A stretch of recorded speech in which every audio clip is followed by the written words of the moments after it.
Assalamualaikum sahabat Kompas TV. Apa kabar Anda hari ini?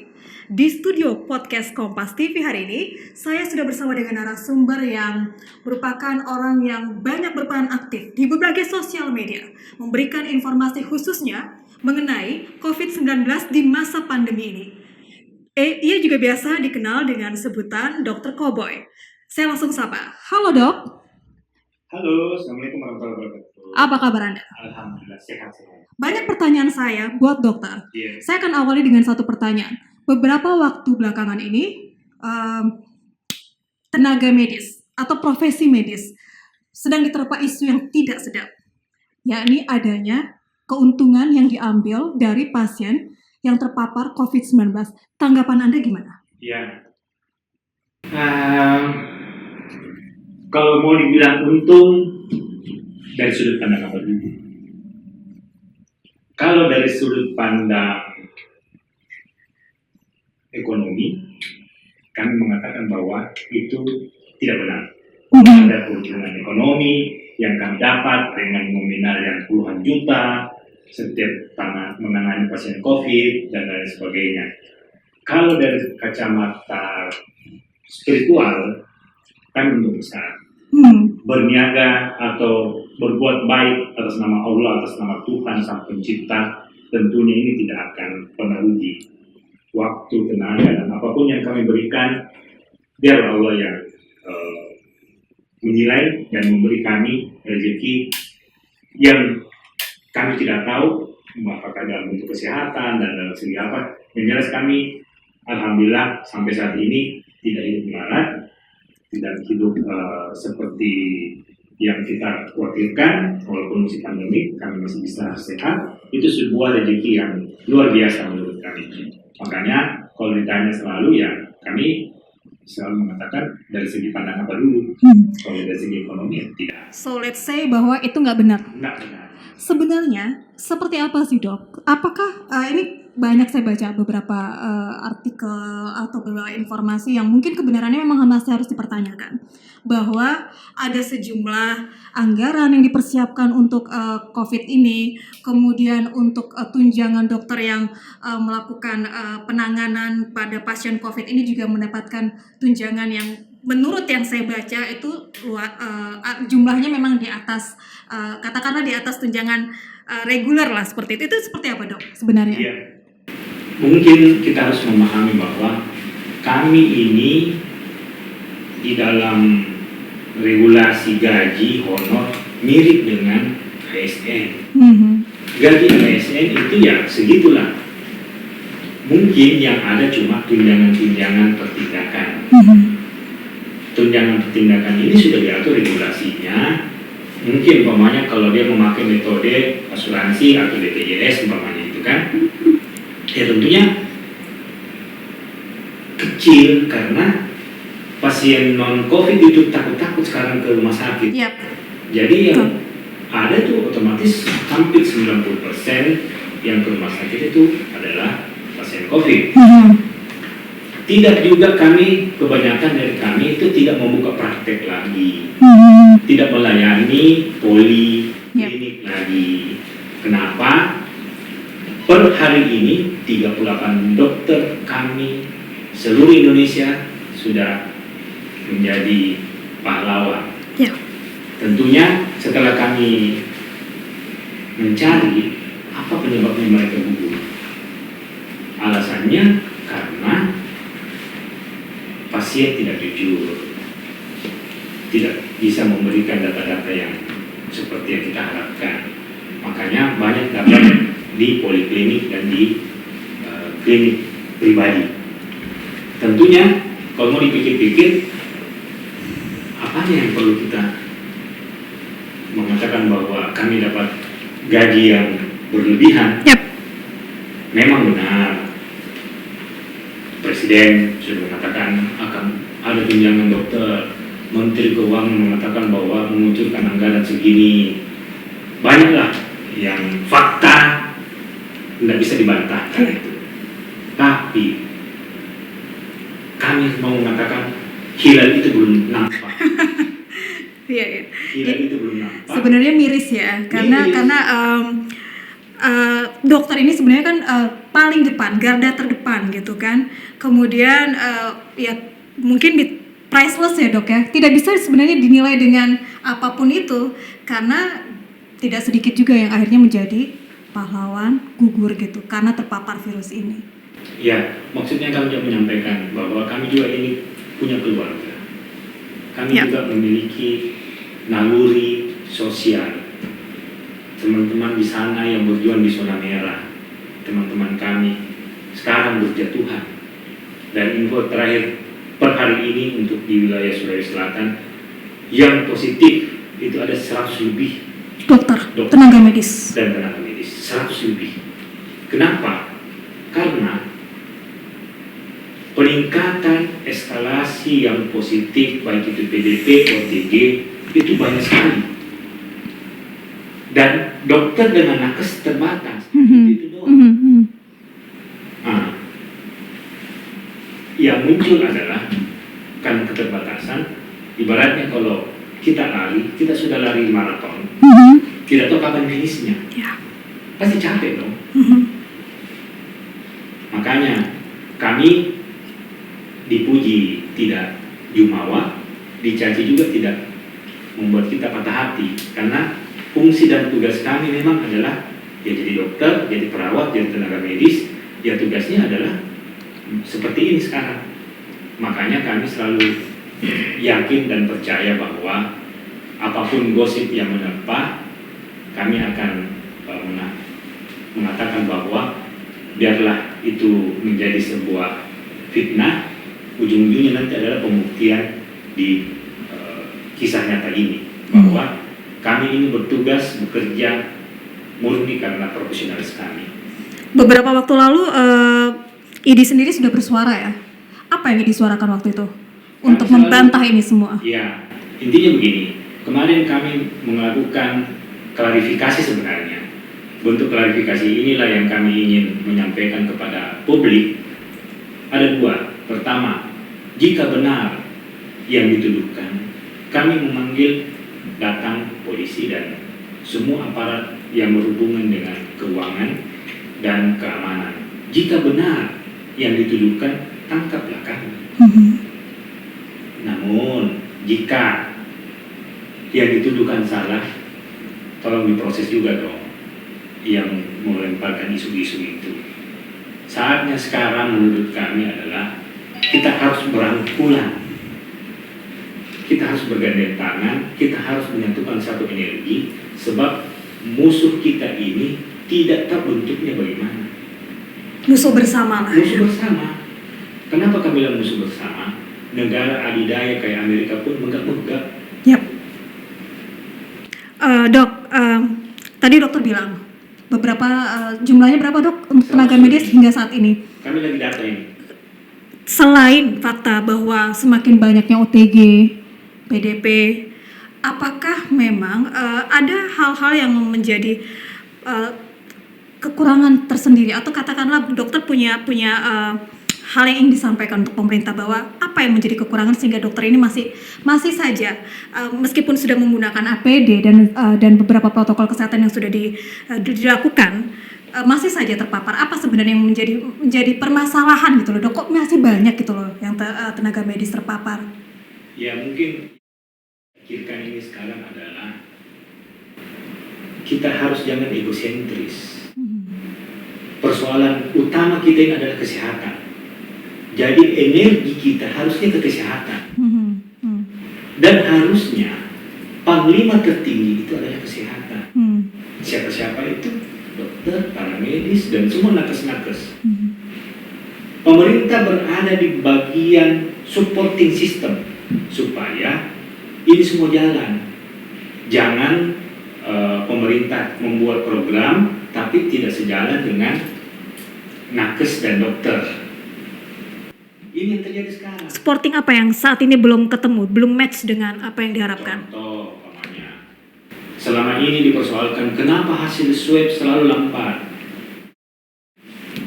Padahal banyak orang yang meninggal masih status PDP. Kenapa tidak bisa dalam sehari itu bisa langsung dihantau hasilnya? Ya. Harusnya pemerintah itu datang dong ke lab, apa masalahnya? Oh ternyata labnya kurang, tambahkan labnya, alatnya. Oh ternyata SDM-nya kurang, tambahkan SDM. Tentunya berhubungan dengan biaya semuanya ini, pemerintah harus hadir di situ. Contoh lagi, persoalan mengapa harus di Macanda dikuburkan? Kenapa kalau dia akhirnya negatif, apakah bisa ditarik kembali kuburan itu ke kuburan yang diinginkan oleh keluarga? Pemerintah harus hadir di situ. Bagaimana bisa supaya pemerintah bisa, kalau memang dia negatif, pindahkan kuburannya, difasilitasi. Nah, berarti ada solusi. Sebenarnya itu harapan kita. Yang paling utama sekarang, jangan hanya men-tracing tingkat yang reaktif atau yang positif COVID masyarakat, tracing juga dokter dan nakes. Oke. Sejauh ini apakah dokter dan nakes sendiri belum dilakukan tracing seperti itu? Kami sudah lakukan tracing, makanya kami tahu ada 100 lebih. Tapi kan persoalannya ini kan tidak segampang itu. Harus pemerintah hadir di sini. Apa yang sudah dilakukan? Oke, kita harus men-swab semua, swab atau PCR secara massal semua ini, dokter dan nakes. Obati dan tangani supaya mereka bisa lagi menangani masyarakat yang terpapar. Kalau dokter dan nakes ini sudah terpapar, banyak kasus di daerah-daerah lain, rumah sakit, puskesmas tutup. Hanya karena tenaga medisnya terpapar. Apa yang mau dilakukan? Nah, ini yang menjadi harusnya. Masih menjadi PR kah ini? Menurut saya masih menjadi PR. Kenapa saya bilang masih menjadi PR? Karena persoalan kayak di jalan sendiri-sendiri. Pemerintah merasa kami sudah berbuat, kami sudah melakukan yang terbaik. Tapi di satu sisi banyak yang berteriak, apanya yang sudah dilakukan? Masyarakat berpikir, benar nggak ini sudah melakukan? Gitu kan? Contoh paling kecil lah, kita keliling di jalan. Begitu banyak penjual masker, tapi tidak. 80% penjual masker tidak pakai masker. Oke. Artinya tingkat harus saya pakai masker itu masih kurang. Kesadaran masih kurang. Kesadaran masih kurang. Pertanyaannya yang besar, kenapa bisa itu terjadi? Oke, ketika misalnya dari perspektif tenaga kesehatan dan dokter, kesadaran masyarakat masih kurang, OTG masih banyak, bertambah bahkan, kemudian jumlah pasien yang terpapar juga tidak sedikit. Benar nggak sih new normal ini? Atau dari perspektif dokter, new normal seperti apa sih yang harusnya diberlakukan? Let's say kita lihat Makassar sekarang sudah berjalan sangat normal, kalau kita lihat dok ya, sangat normal, seperti tidak ada virus di sekitar kita. Bagaimana perspektif dari tenaga medis, dari profesi katakanlah ID melihat gaya new normal nanti ini? Ya, sebenarnya new normal ini adalah tidak normal. Kenapa saya bilang tidak normal? Karena memaksakan sesuatu. Kata-kata new normal itu adalah harusnya berdasarkan fakta ilmiah. Kenapa kami mengadakan kata harus ilmiah? Karena dengan pertama, data ilmiahnya apa? Harusnya tingkat yang terpapar itu berkurang dong. Iya. Baru kita mengatakan boleh new normal. Banyak yang bertanya kepada kami, apakah ini sudah puncak dong? Apanya puncak? Puncak itu kalau sudah ada pernah tingkat tertinggi, terus dia mengalami penurunan, terus kalau pun naik, akan naik. Ini belum pernah turun, yang ada naik terus. Jadi pertanyaannya adalah, kenapa bisa seperti ini? Karena ekonomi, sosial, itu mau diparalelkan berjalan tanpa diikuti oleh kesehatan sebagai panglima. Yes, bahwa kita lagi mengalami krisis ekonomi gara-gara COVID. Sepakat kita melakukan untuk yang namanya ekonomi jalan. Tapi ekonomi ini harus bisa jalan kalau diikuti dengan protap-protap yang ketat. Selama ini kan bisa service doang. Ya. Protap kesehatan yang ketat apa itu? Detail dong. Kalau ke mall harus pakai hand sanitizer umpamanya, harus dites rapid test umpamanya, atau dibuat tes TCM, tes cepat molekuler, atau PCR, baru itu boleh masuk. Atau bagaimana?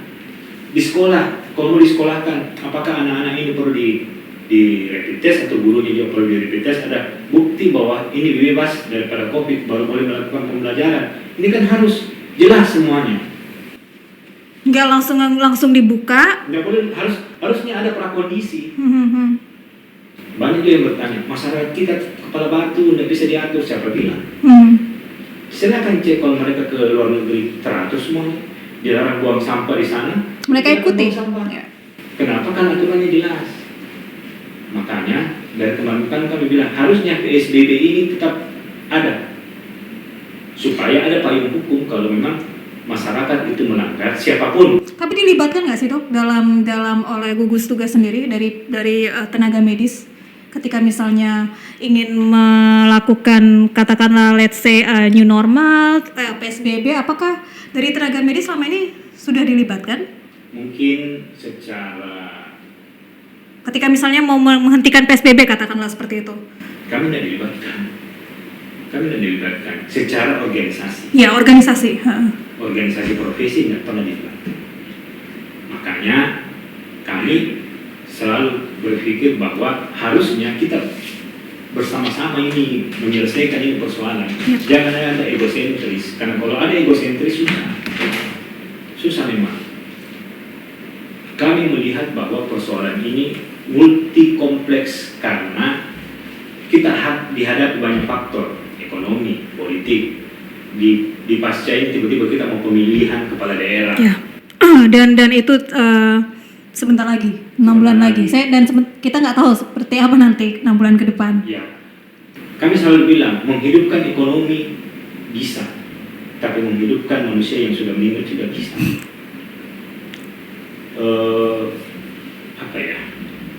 Kita berada dalam posisi darurat COVID. Darurat COVID kita ini. Dan sampai saat ini sebenarnya belum bisa dikatakan baik-baik saja berarti dok ya? Sangat tidak bisa. Apanya baik-baik saja? Buktinya, banyak orang bilang bahwa dokter bikin takut-takut saja. Silahkan cek langsung di rumah sakit. Lihat berapa kamar yang sudah full. Kami sekarang kehabisan kamar. Full semua kamar. Yang jadi persoalan adalah full kamar. Yang terjadi sekarang adalah masyarakat takut untuk direpit karena provokasi. Ya. Padahal gratis. Padahal ini disuruh bayar. Wajar. Ini kan bentuk kita untuk men-tracing orang. Oh, di kecamatan ini reaktif. Setelah reaktif, di-tracing oleh keluarganya. Oh, ternyata perlu di-swab, kita swab. Nah, inilah bentuk kami hadir untuk men-tracing itu. Okay. Semakin banyak kami dapat, logikanya kami yang harus kewalahan dong. Tapi kami tidak pernah dulu. Bisa saja kami palsukan itu fakta. Sangat bisa. Si A kami rapid reaktif. Bilang aja negatif. Non reaktif. Bisa saja. Tapi kami tidak lakukan. Kenapa? Itu hajat hidup masyarakat.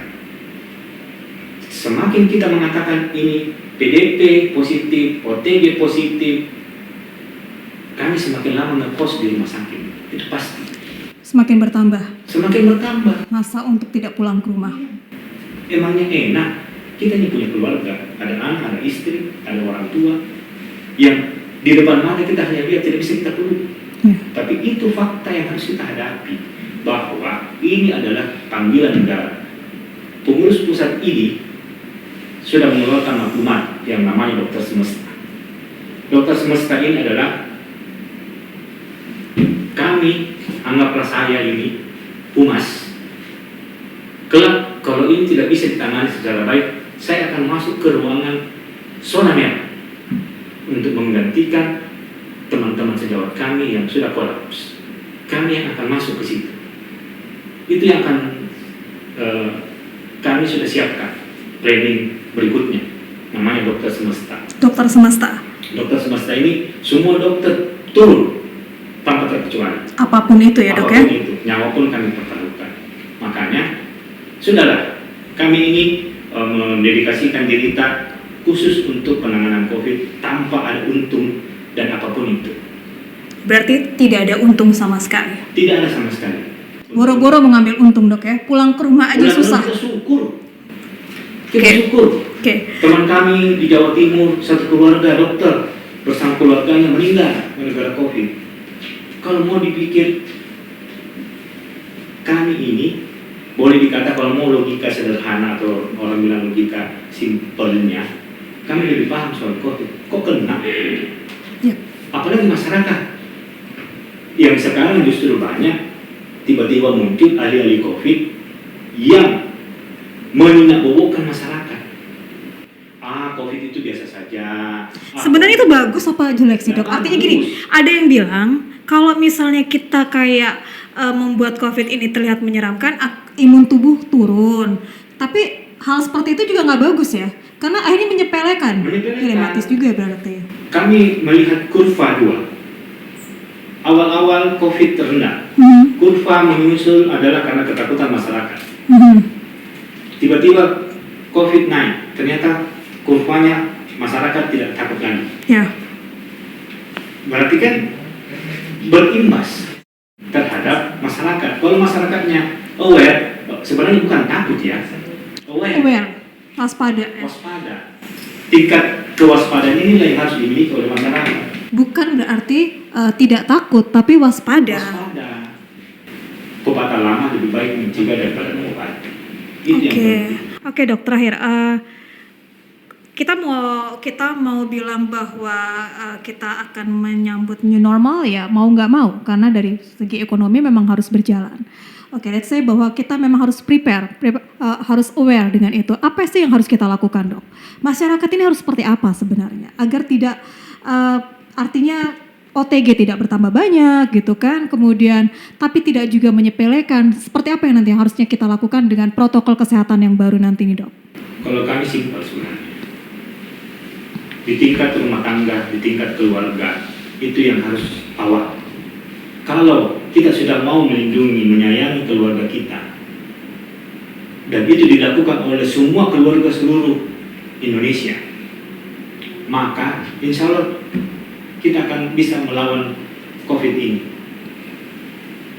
Kalau kita tidak usahlah kita memikirkan orang lain, kita pikirlah dulu anak istri, keluarga, ibu, bapak, tante, om, ponakan. Itu dulu. Bagaimana sedihnya kita kalau gara-gara kita terpapar keluarga kita. Itu dulu.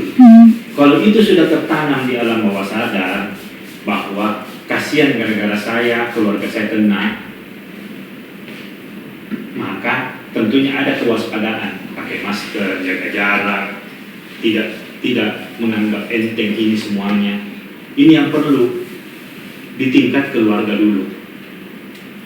Kesehatan memang bukan segala-galanya, tapi tanpa kesehatan segala-galanya yang kita nggak bisa melakukan apapun.